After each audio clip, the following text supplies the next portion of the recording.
Siis mä niin toivon, että tää kuvakulma, tai niinku rajaus ja kuvakulma on nyt ihan ok, koska siis mä oon nyt veivannut ton kameran kanssa varmaan, en edes tiedä kauanko. Mikään ei ole hyvä, niin toivottavasti tää nyt on hyvä. Siis mä halusin tehdä tällaisen videon, missä mä kerron tällaisia erilaisia kulttuurieroja mun ja Emilin välillä, mutta nää on siis tosiaan täysin mitä meidän välillä on.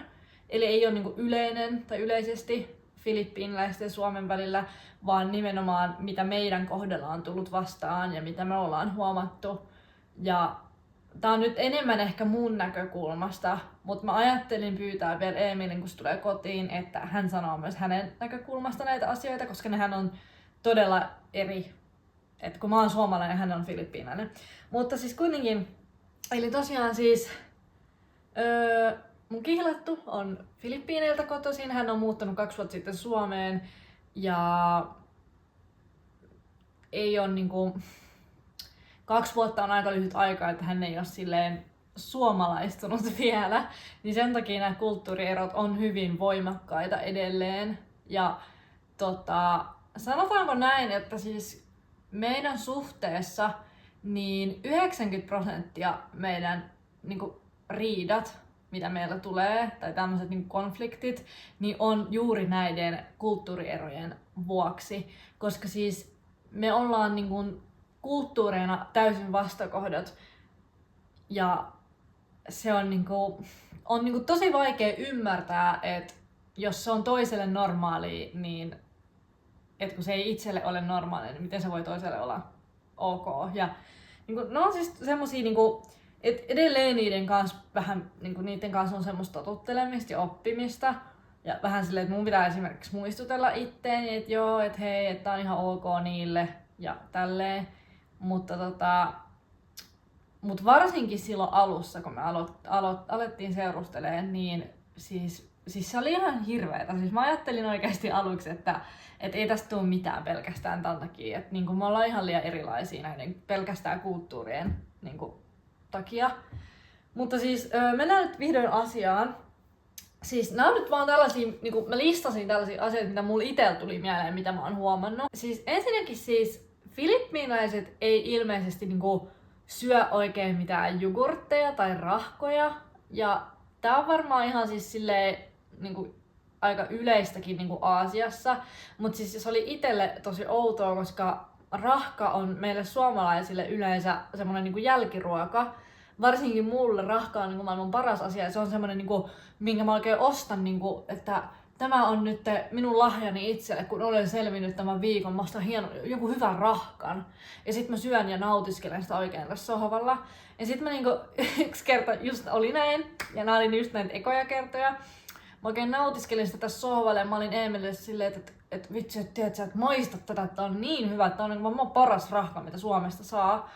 Ja sit se kattoo ihan että en mä halua maistaa. Sitten mä olin, että että mikä homma? Sitten, se oli ihan siis, ensinnäkin se oli ihan silleen, mitä toi on, että toi haisee ihan kauhealta.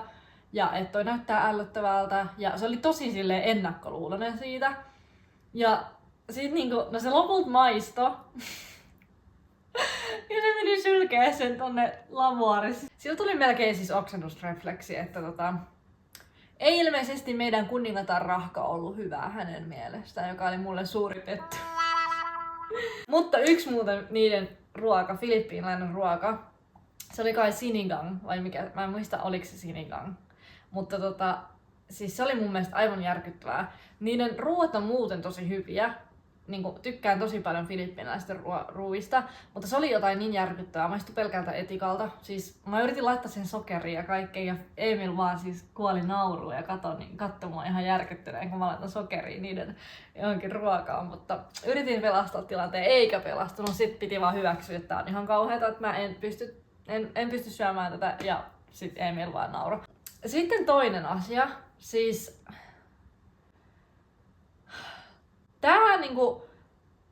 Tää on mun mielestä, mun tietääkseni hyvin yleistä Espanjassa, ja tää voi olla sen takia myös yleistä Filippiineillä, koska filippiiniläiset on ollut Espanjan alla. Mutta siis aikatauluttaminen.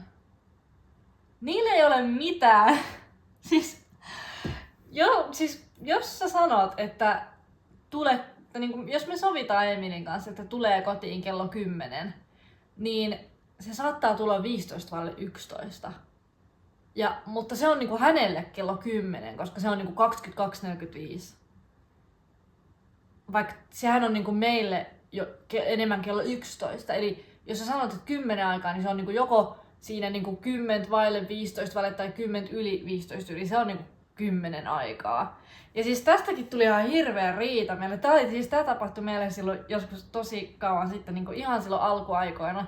Ja mä olin niinku, että sä niinku sovit mun kanssa. Siis sä vielä itse niinku vastasit, että kyllä. Ja siis olit niinku itsekin sopinut, että sä tuut niinku 10 kotiin ja kello on 11.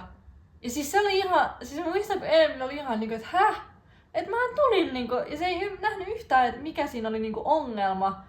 Ja sit mä niinku tajusin, että ei vitsi. Ja sit mä luin vielä jotain artikkelia Filippiineiltä, että niinku, et joo, että se on juurikin ihan noin siellä ja se on ihan normaalia, mutta siis mä olin niin järkyttynyt siitä ja nyt Emil on onneksi oppinut jo tähän Suomen aikatauluttamiseen, että kun sovitaan, että ollaan jossain tähän aikaan, niin silloin siellä myös pitää olla ei tuntia myöhemmin. Siis mä en niinku ymmärrä, miten toi, niinku, en mä tajua. Sitten tää on niinku semmonen, että kun filippiiniläiset on tosi anteliaita, niin tää niinku kolmas on semmonen, että siis ne on niinku valmiita antaa sulle tyyliin ihan mitä vaan. Siis mä joskus, siis ehkä kuukausi sitten vai milloin se oli, siis mä kehuin Emilin äidin tyyli kihlasormusta. Mä olin niinku, että vau, että vitsi se on hieno. Sit se ottaa sen vaan sormesta pois ja on silleen, että hei, toisko tää sun koko, että kokeile tätä. Mä en tiedä, siis se ei varmaan ollut sen kihlasormus, mutta joku sormus se oli kuitenkin, joku tyyli kultaa oleva sormus. Sitten se on niinku vaan, että joo, että katsotaan onko tää sun koko, että kokeile ja laittaa sitä mun sormea. Ja mä ajattelin, että en mä niinku tarkoittanut, että mä haluan ton niinku, että musta se oli vaan hieno ja mä halusin vaan kehua sitä. Tai sitten tää sama tapahtui just sen äidin kanssa. Mä kerran kehuin sen vaatteita, kun sillä oli semmonen pinkki setti. Niin sitten hän on niinku, että joo, että mä voin pestä tän ja antaa sulle. Sitten mä olin, että häh? Että en mä herra jumala sun vaatteita olla täällä varastamaan. Et pidä vaan itsellesi, mutta siis en mä tiedä. Siis joku juttu niinku siinäkin on.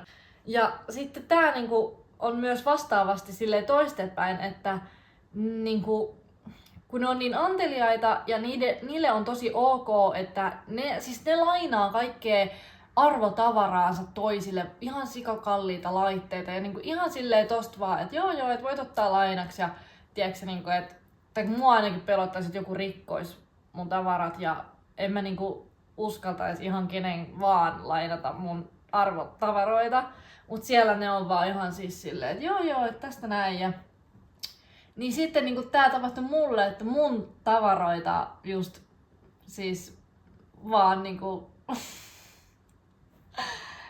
siis periaatteessa ei mua niinku haittaa, mutta se oli vaan ehkä semmonen shokki, koska siis Suomessa me kysytään, että tai niinku ei edes oikeastaan kysytä, vaan sit jos joku haluaa lainata toiselle jotain, niin sanoo, että hei, sä voit lainata mun korispalloa, että jos sulla ei ole omaa. Mut ei kukaan niinku, ei silleen kukaan viitti edes kysyä, että voisiks mä lainata sun IP-kuulokkeet.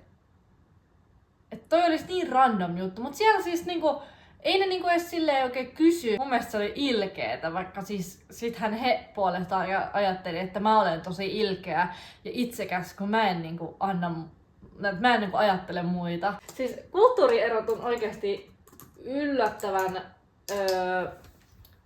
niinku isoja asioita suhteessa. Siis mä ajattelin, että ei oo, mutta en oo ikinä niinku seurustellut niinku Suomessa ei syntyneen ihmisen kanssa, niin nää tuli kyllä niin shokkina mutta joo, kuitenkin. No sitten kans ehkä tää liittyy vähän tohon edelliseen, että heillä niinku on tapana, tai niinku, että jos me suomalaiset ollaan menossa jonkun kaverin kanssa johonkin ja sitten jompikumpi meistä haluaa kutsua jotain muita ihmisiä mukaan, niin mehän kysytään, että hei, onko ok, että henkilö X tulee mukaan meidän kanssa. Ja sitten siitä sovitaan, niin siellä ei tietenkään tällaista kysytä, vaan siellä vaan niinku, siis vaan kutsutaan ihmisiä mukaan. Ja yhden kerran kävi silleen, että oltiin menossa johonkin ja mun tietääkseni meitä piti olla 4, niin sit yhtäkkiä meitä oli 6. Ja sit mä olin ihan silleen, että okei, että nyt tuleekin vähän enemmän porukkaa. Et yleensä aina on enemmän porukkaa kuin mitä he sanoo. Ihan oikeesti. Siellä on niinku sukulaisten kissan koiratkin mukana. Sitten tää, että tosta lainaamisesta, että jos he lainaa vaikka rahaa, niin he lainaa siis 700 tonni. Ihan tosta vaan. Ei mitään ongelmaa. Että joku sukulainen tulee pyytää, että hei, että saaks mä vähän, että voisitko lainaa mulle 7 hunttia? Voin lainaa, että ota tästä vaan. Ja sit mä oon ihan niinku järkyttyneenä, että eihän Suomessa niinku oikein kukaan niinku, siis perheen jäsenet lainaa varmasti toisiltaan rahaa, tai ainakin mun tapauksessa, mutta niin kun, mulla ei edes kaverit lainaa ikinä rahaa, koska siis sekin olisi jotenkin, tai siis niin, että se on mulle ihan ok, jos joku kysyy multa lainaan, mutta siis harvoin Suomessa kukaan kysyy kaveriltansa rahaa lainaa, koska se on ehkä vähän semmonen niinku, semmonen häpeällinen juttu. Ja sit ei haluta niinku, häiritä sitä toista ihmistä. Niin mut siis sekin, että jos mä lainaan jollekin rahaa, niin sit se on maksimissaan 100 euroa oikeestaan. Niin sit noi vaan vetää niinku tuhansia. Niinku, joo. Mut heille ilmeisesti muutenkin raha on vaan semmonen niinku asia, että Emilkin sanoo aina, että joo, että älä huolehdi rahasta, että raha tulee ja menee. Seuraava on se, että siis hän kohtelee niinku kaikkia kuin perhettä. Eli vaikka ei olisi niinku verisukulainen, niin he kutsuu niitä serkkuiksi, jos ne on läheisiä. Et niinku kaikki vaan on serkkuja, ja vaikka ne ei olisi edes siis biologisesti sulle sukua. Eli he vaan niinku kohtelee ihmisiä niinku kuin omaa perhettä ja kavereita. No en mä tiedä, siis periaatteessa niinku, että Emilkin on vaan silleen, että tää on mun serkku, tää on mun serkku ja tää on mun serkku ja hei, tossa on mun serkkuja ja en mä mene mun serkun luo. Sitten yhtäkkiä mulla vaan oli silleen selvis, että jos tää on sun serkku, mä aloin kysyä, että jos tää on sun serkku, niin onks tää niinku sun, että kumman puolelta tää on? Sit se on, että niin ei se siis oikeesti ole mun serkku.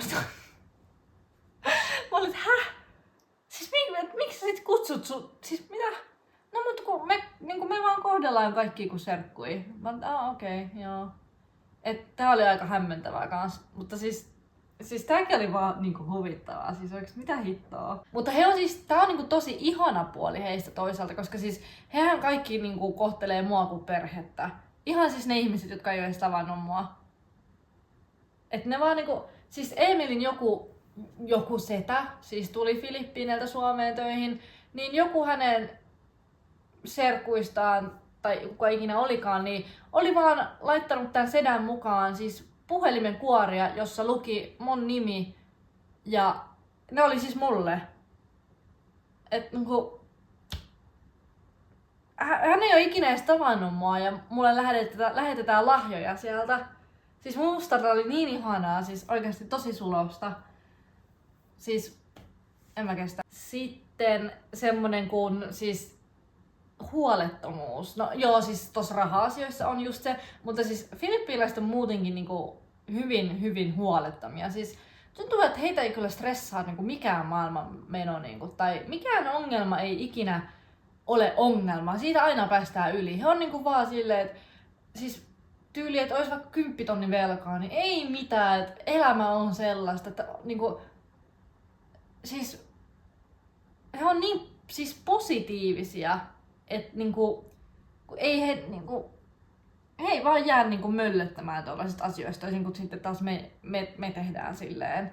Ja suomalaisethan valittaa kaikesta, just niinku silleen surkuttelee asioita, mutta ei he.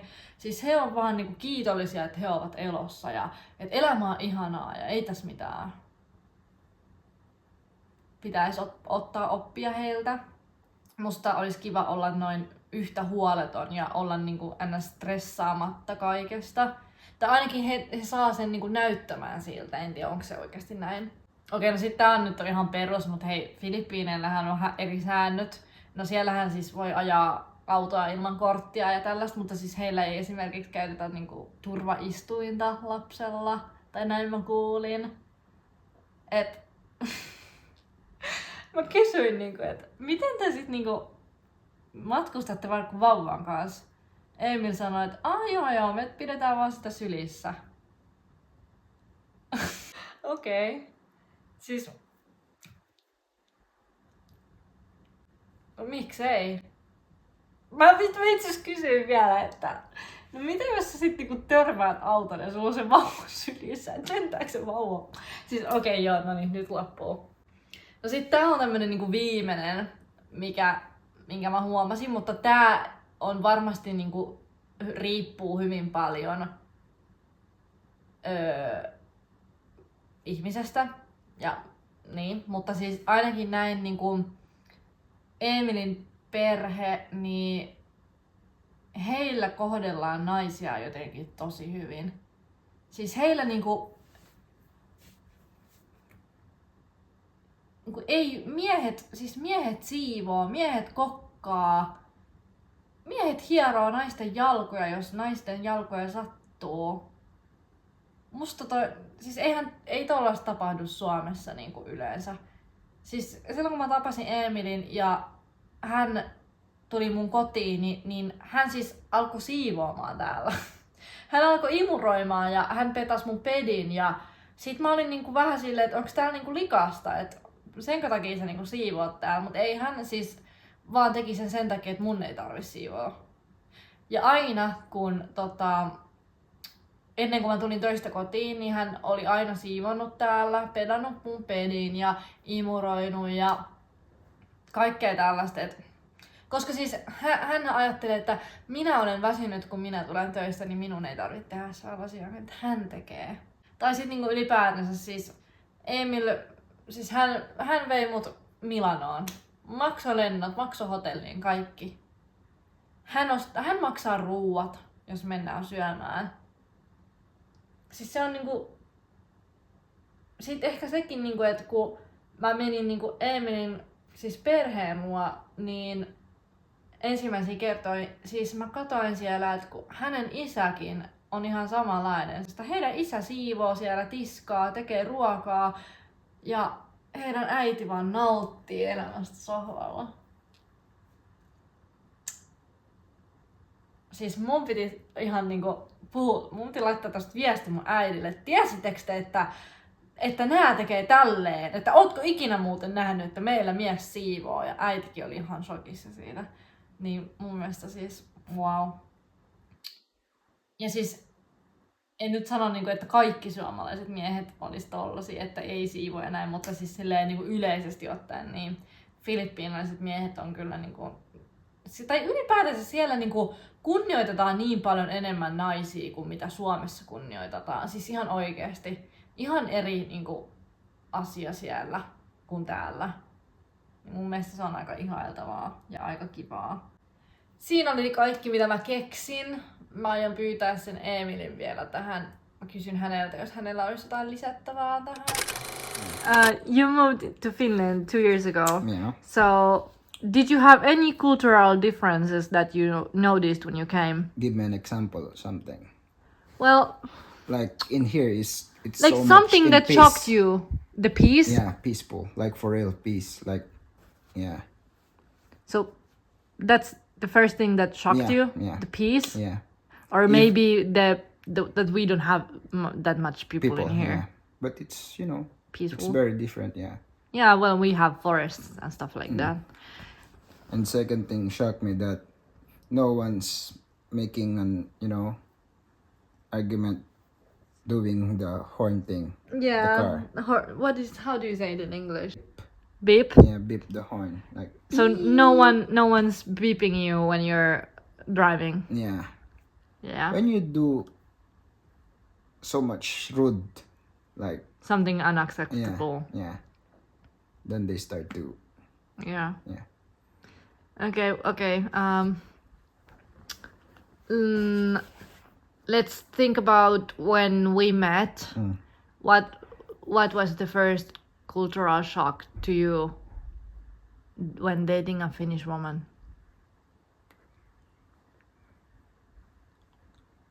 Nothing really, but the only thing that you don't let me to treat you, like Huh? buy Ah. something for you, which is really uncommon in our country. Yeah, because Because in our country, men need to provide for women, not in here. yeah. Because in Finland it's usually 50-50. Mm. Both are paying Yeah. half. Yeah, but in our country, it's kind of different, really. Mm. It's kind of 90-10. 90 for the man and 10 for the woman. Yeah. Yeah. Yeah. And also, what else? Like, you live without your parents when you're Yeah. turning 18. When you Yeah. turn 18. Yeah. As you said, you're always on time. Yeah, so that's a cultural shock for you. Yeah. Like, for us, when you say this time, it must, yeah, it's pretty normal when you say 7. Yeah, as I o'clock. told. Yeah, then you must be there at 8. Yeah. For An us, hour later. Yeah, an hour. Yeah. It's always, Yeah. Yeah. That's what I said. Yeah. So you were shocked that I'm on time, okay? Yeah, always on time. Is there anything else that you can think of that I didn't say? Not really. I mean, is it rude to tell this, but as you told me, like, you're not offering your food to your, man. Because, yeah, for real, because in our country, you're always, you want. Yeah. Yeah. I'm trying. Yeah, I know you're trying. Yeah, for real. But I just really forget it because we don't do it. Yeah. But I'm always, if it I rude? remember, then I'm, what? Is it rude? Like, No, it's not rude. No, but I'm not doing it to be rude. Yeah, I know that. I Yeah. know. Yeah, I can see it. And I feel really bad about it. Like, Finnish people are so rude compared to you. No, you're not rude. You're just, you're used to it. Used to what? Used to not offering food. Was it sinigang that I put sugar in? Yeah. Yeah, I said it in the video. You put sugar on my sinigang.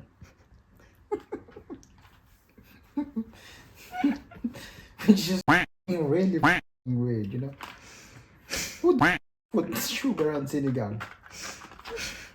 Because it's made for, sour. Yeah, it's really sour. I cannot eat it.